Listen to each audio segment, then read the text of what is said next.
Hi, my name is Karis. I'm a level 1 nursing student. My instructor has assigned me to observe you today.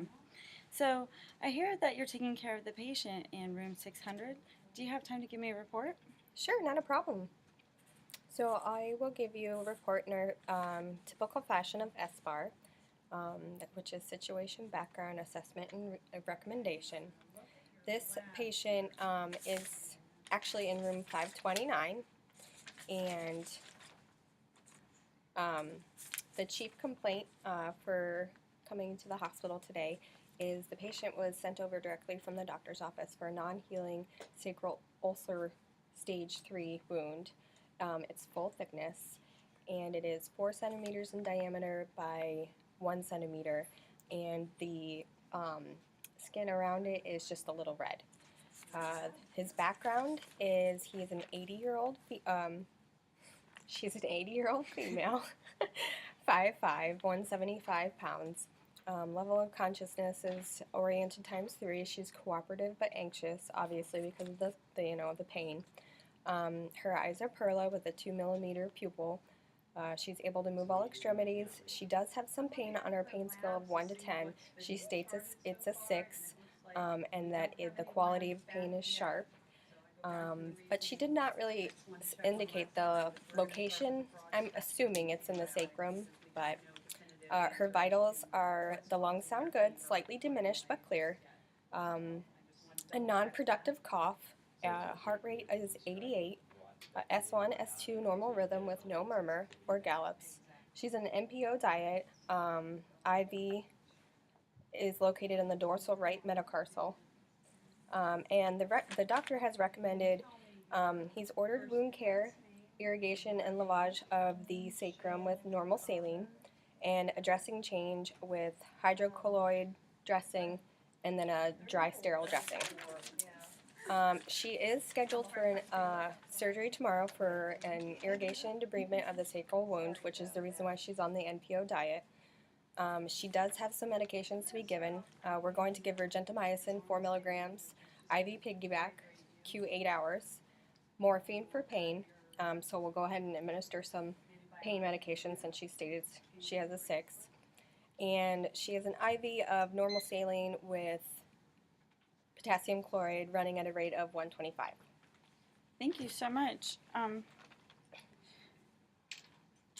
for giving me a report. Do you mind if I ask you a couple of questions regarding the medication administration and then watch you demonstrate giving the patient the medication? Sure. Okay. Well, I was just wondering, why specifically is this client receiving this medication? What kind of action does the medication have on the body? Gentamicin is a broad-spectrum antibiotic, and the patient's receiving it for the sacral ulcer wounds. Within that antibiotic, it's specifically for bone infections, soft tissue infections, and that's why the doctor ordered the gentamicin versus another antibiotic. Okay. When would you question administering this medication? I would question administering this medication if the patient had an adverse reaction to it, or if she had stated she had an allergy to it. Okay. Does it have a therapeutic serum level? It does not have a therapeutic serum level because it's usually based on the body weight of the patient. So it kind of is individualized. Okay. Once you give it to the patient, what vital signs would you monitor? I'm going to monitor all her basic vital signs, but you want to pay special attention to swelling, blood pressure, urine output, level of consciousness, urethemia, respirations, nausea, vomiting, and if she just said she was itchy or she just felt weird, so you just want to kind of keep an eye on her. Okay, so that's also, so you would also monitor the physiological. Correct, yes. Okay, that's good to know. And then I was also wondering,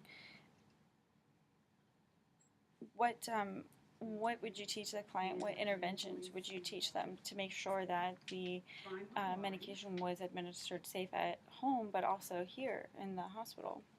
Well, at home she would probably more or less get the pill form versus an IV, obviously because it's not a hospital setting. So you just want to make sure that you indicate to the patient that it's imperative that they follow the prescription orders and complete the order. You really want to ensure that the patient takes the full dosage. Okay. And what side effects and potential adverse reactions would you have with this medication? Because of the fact that even at home you could get an adverse reaction at any time, you want to make sure the patient knows the signs and symptoms of the allergic reaction, being nausea, vomiting, hives, throat swelling, anything to the fact that they felt they were in danger. Wow. Okay. How will you know if the medication is effective? Because the infection will go away eventually. Okay. And then we'll test our lab values and see the decrease in white blood cells. Okay. Well, thank you so much for answering all of my questions. Not a problem at all. Would you like to come watch me administer the medication now? Yeah, I'd love to. Thank you. Awesome. Okay. Make sure it's what is its effect on the body, what do you have to add, all that stuff. Hang on, let me grab my script. Right.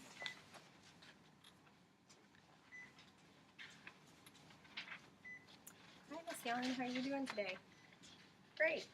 I have Karis with me, and she's going to watch me administer your gentamicin, if that's all right with you.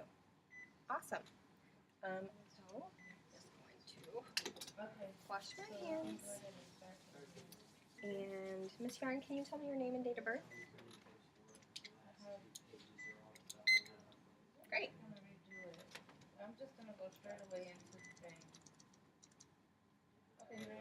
And I'm just going to scan our medication. I've inspected the bag and the chamber, and our primary line is full, so we're good here. The expiration date's good, so we're not outside any parameters.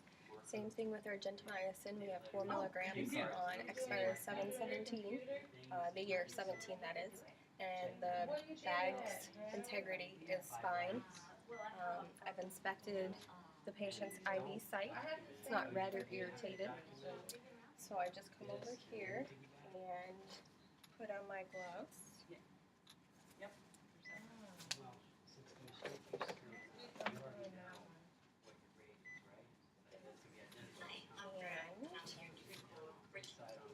And I take an alcohol wipe and I